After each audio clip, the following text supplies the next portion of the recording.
Assalamualaikum warahmatullahi. A'udzu billahi minasyaitonir rajim. Bismillahirrahmanirrahim. Wa sharawhu bi thamanin bakhsin darahima ma'dudah wa kanu fihi min az-zahidin. Surah Yusuf ayat 20 yang bermaksud mereka menjual Nabi Yusuf dengan harga yang murah, iaitu beberapa dirham saja, dan mereka merasa tidak tertarik dengan Yusuf alaihissalam. Ibu Rahmat Datuk Haji Husham bin Haji Musa, Pengerusi Jabatan Kuasa Ekonomi, Keuangan dan Kebajikan. Yang berhormat Datuk Seri Setiaraja Haji Muhammad Asri bin Elias, yang minta maaf bonus kejap tadi, Setiausaha Kerajaan Negeri. Yang berhormat Datuk Haji Muhammad Fauzi bin Encik Muhammad, Pegawai Kewangan Kelantan. Yang berusaha Profesor Umar Wadilio, Ketua Eksekutif Kelantan Golden Trade Seri Yang Berhad. Yang berusaha Engineer Haji Mustafa bin Saleh, Ketua Eksekutif Kumpulan PMBK. Yang berbahagia Datuk Al-Baik Ahmad Zulkarnain, Perdana Menteri Kesultanan Solo Darul Islam. Ahli-ahli yang berhormat, hadirin-hadirin rahmati sekalian.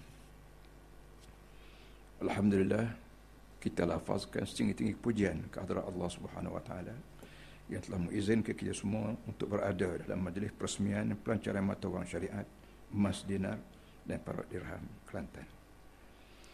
Saya mengucapkan setinggi-tinggi tahniah kepada pihak Rustia di atas pelancaran ini. Ya, saya anggap satu kejayaan besar dalam merintis jalan mengembalikan kekuatan ekonomi ummah. Ucapan terima kasih saya rakamkan juga kerana diberikan peluang untuk menyampaikan ucapan dan amanah pada majlis yang peresmian ini. Hadirin hadirat rahmati sekalian. Dinar emas merupakan mata wang berasaskan emas yang dicadangkan digunakan di seluruh dunia, terutama di negara-negara Islam. Istilah ini dipilih berteraskan mata wang Islam yang pernah digunakan di Madinatul Munawwarah zaman Nabi kita Muhammad sallallahu alaihi wasallam lagi, iaitu dinar. Dalam sejarah, wang dalam pelbagai bentuknya sebagai alat tukaran dalam jual beli telah dikenali ribuan tahun dulu, seperti yang dalam sejarah Mesir sekitar 4000 tahun dulu sebelum Masihi.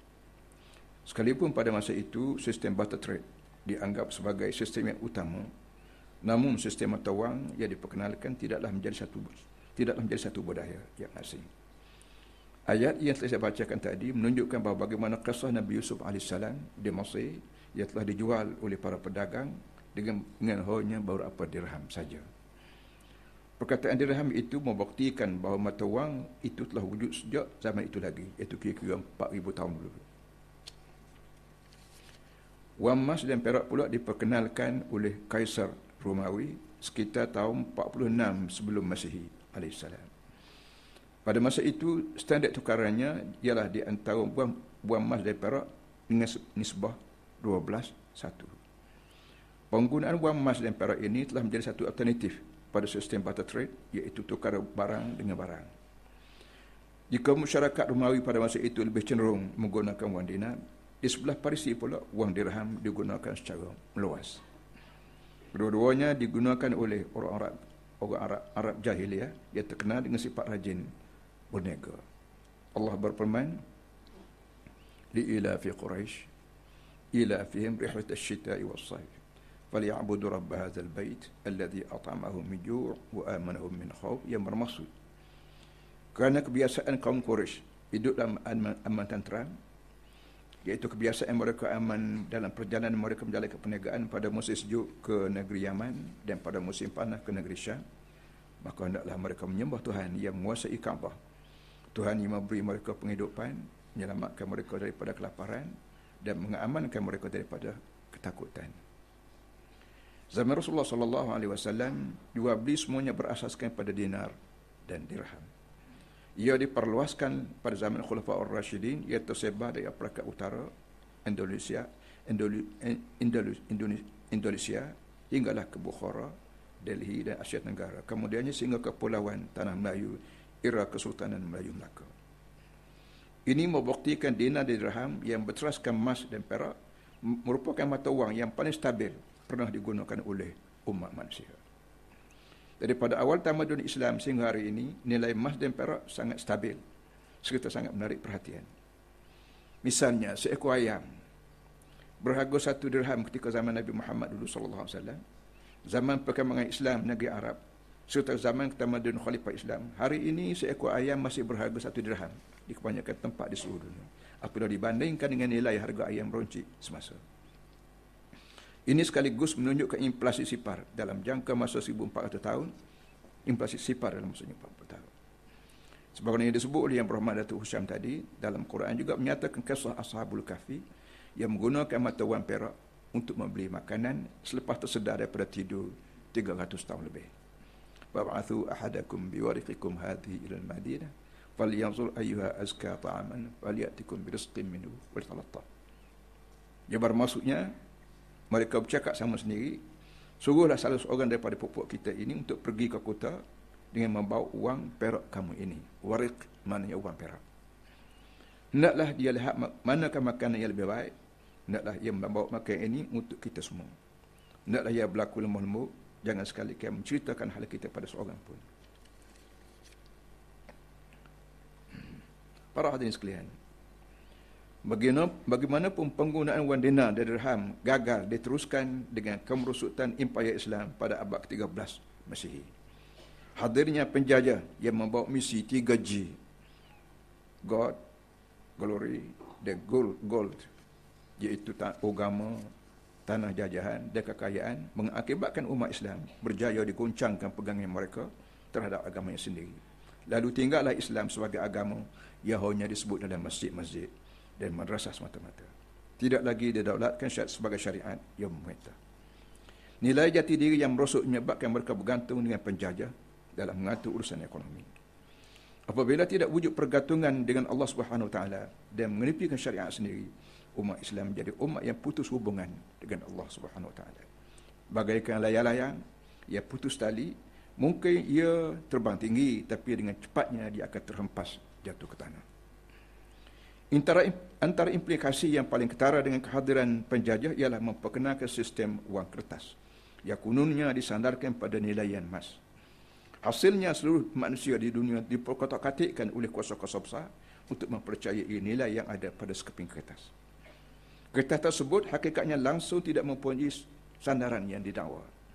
Jika kita menaiki bas atau kereta api, contohnya kita membayar dan diberikan sekeping resit. Resit tersebut ialah tanda kita telah membayar pada khidmatan yang diberi kepada kita. Artinya resit tersebut tidak mempunyai nilai. Apa yang bernilai ialah bayaran yang diberikan. Hari ini bank mengeluarkan wang kertas tanpa sebarang sandaran nilai.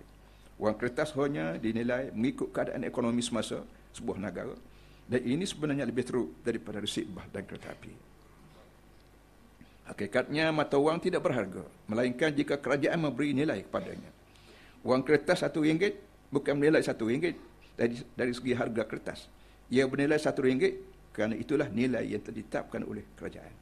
Jika kerajaan mencetak angka 5 atau 10, maka nilai kertasnya tidak naik pada 5 atau RM10.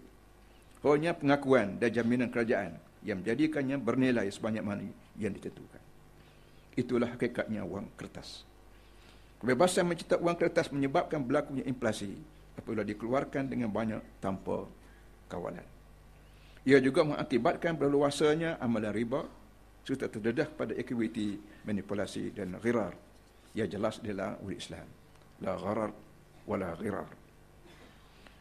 Dari sudut lain, wang kertas itulah yang menjadi talian hayat kepada kapitalis untuk terus berkuasa dan menindas ekonomi umat Islam. Dalam sejarah, Amerika Syarikat di bawah pimpinan Presiden Richard Nixon pada tahun 1971 telah memungkiri janji apabila mencetak dolar dengan tidak bersandarkan pada emas untuk menyelamatkan negaranya yang hampir bankrupt. Hadirin hadirat sekalian yang dirahmati, alhamdulillah kita di Kelantan Darul Naim menyedari betapa perlunya kekuatan ekonomi umat Islam dikembalikan. Pertama, untuk mendapat keridaan Allah Subhanahu Wa Taala, khasnya semasa kita membayar zakat ataupun mas kahwin dan sebagainya. Kedua, untuk kesejahteraan seluruh umat manusia agar hidup aman, damai tanpa sebarang penindasan ekonomi. Kita mulakan di Kelantan Darul Naim dengan mengarahkan wang kerajaan yang disimpan dalam bank riba dipindahkan masuk dalam perbankan Islam. Mula kita pegang Kelantan tahun 1990 dulu. Langkah ini untuk mengelakkan wang kerajaan terlibat dengan unsur-unsur riba. Kita turut perkenalkan arahan sebagai tempat untuk menerima barang gadaian dengan tidak mengenakan riba.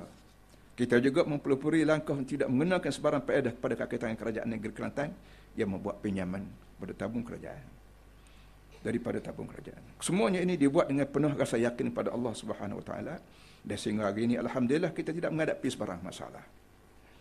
Hari ini kita telah maju setapak lagi dalam usaha mengembalikan kekuatan ekonomi umat dengan melancarkan mata wang syariat, emas dan perak dirham Kelantan. Saya dipahamkan bahawa usaha penggunaan mata wang syariah ini akan diperluaskan dengan pembayaran zakat melalui dinar dan dirham.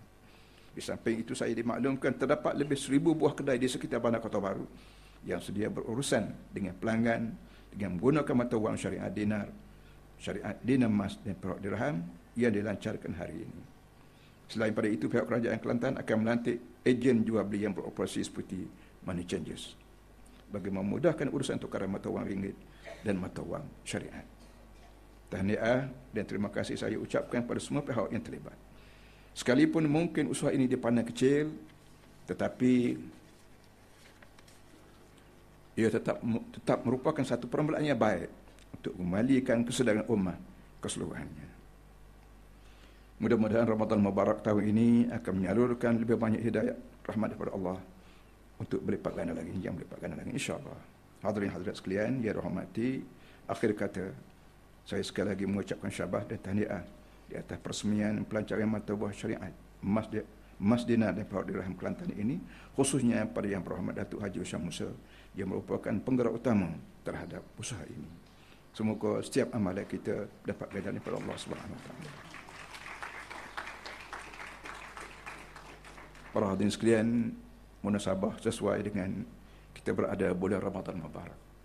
Bulan ini dia kira musim kita berabdi pada Allah dengan segala bentuk tenaga kita, sama ada dengan doa kita, dengan tubuh badan kita, dengan pemikiran kita. Maka saya minta tuan-tuan semua berdoa dan menajat. Mudah-mudahan Allah makbulkan usaha kita dan dilipat gandakan lagi rahmat dan taufik.